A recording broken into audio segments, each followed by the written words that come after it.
Professeur Cotin, bonjour. Est-ce que je peux d'abord vous demander de vous présenter? Yves Cotin, CHU Dijon.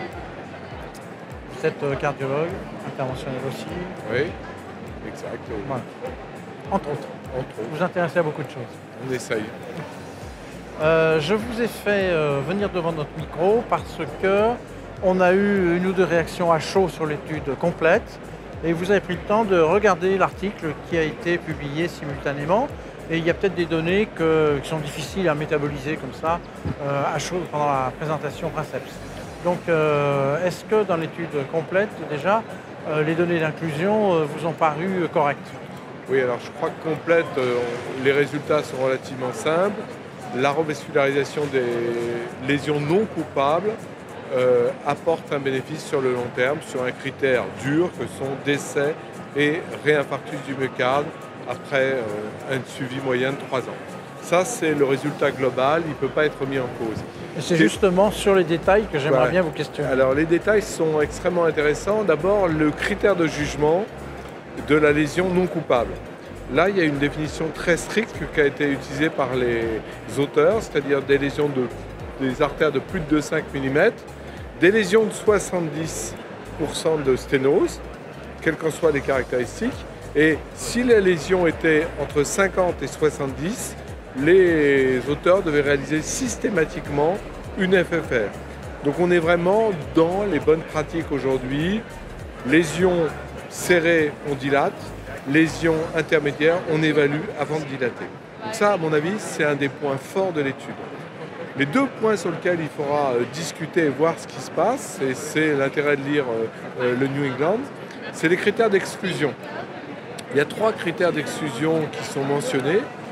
Les patients qui avaient des antécédents de pontage, qui est tout à fait classique, mais 2 critères sur lesquels on devra avoir des informations dans le futur, c'est les patients chez lesquels la revascularisation était programmée par l'angioplasticien.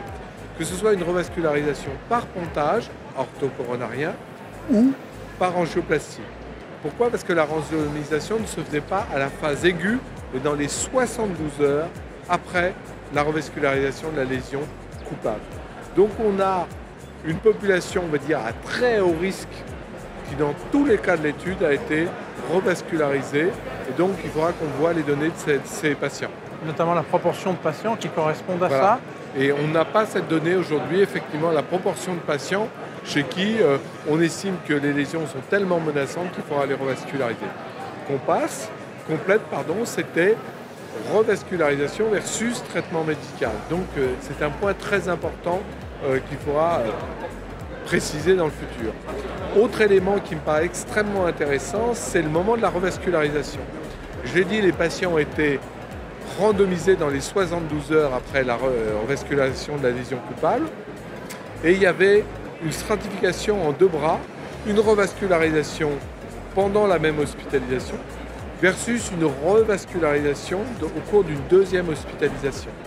Et on s'aperçoit là aussi que les patients ont été revascularisés en moyenne une journée après la randomisation pour le bras, revascularisation au cours de la même hospitalisation, et à 23 jours pour une revascularisation au cours d'une 2e hospitalisation. Et ça, c'est particulièrement intéressant parce que, comme je disais, les patients les plus sévères ont été revascularisés.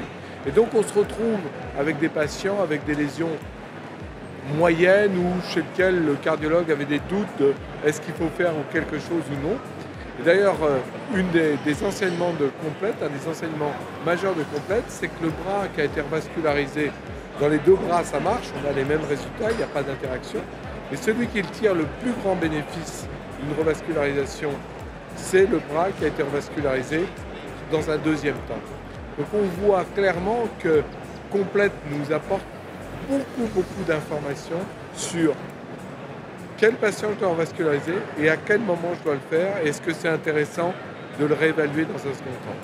Donc pour moi, pour ma pratique quotidienne aujourd'hui, à part les lésions très menaçantes, je pense que complète nous dit reprenez-les dans un 2e temps, une 2e hospitalisation.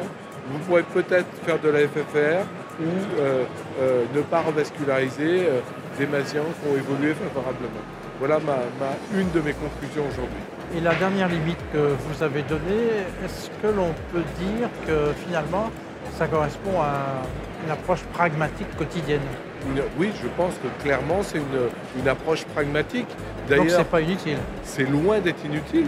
Et d'ailleurs, un des chiffres qui a été souligné, c'est le nombre de crossovers, des patients qui passaient d'un bras à l'autre. Vous avez vu, il est extrêmement faible, moins de 3%. Ça prouve que justement, ne pas avoir fait les malades les plus sévères à la phase aiguë, les avoir exclus de l'étude, on se posait des questions, est-ce qu'il faut le revasculariser, est-ce que c'est urgent? La réponse, on l'a grâce à Complète. Très bien. Votre interview vient compléter celle que j'ai déjà faite. Et est-ce que vous auriez d'autres choses? Est-ce qu'une autre étude vous apporterait quelque chose? Vous aimeriez avoir? Alors oui, Complète, il va falloir l'analyser dans les sous-groupes. Pourquoi? Parce que comme toujours, j'insiste là-dessus, c'était traitement médical versus traitement par angioplastie. Ce que ne nous dit pas Complète, c'est est-ce qu'il y aura un intérêt à évaluer les patients du groupe traitement médical par un test d'ischémie pour les revasculariser dans un deuxième temps, à distance, mettons au 3e mois. Parce que Complète nous dit les événements apparaissent sur les 3 ans de suivi.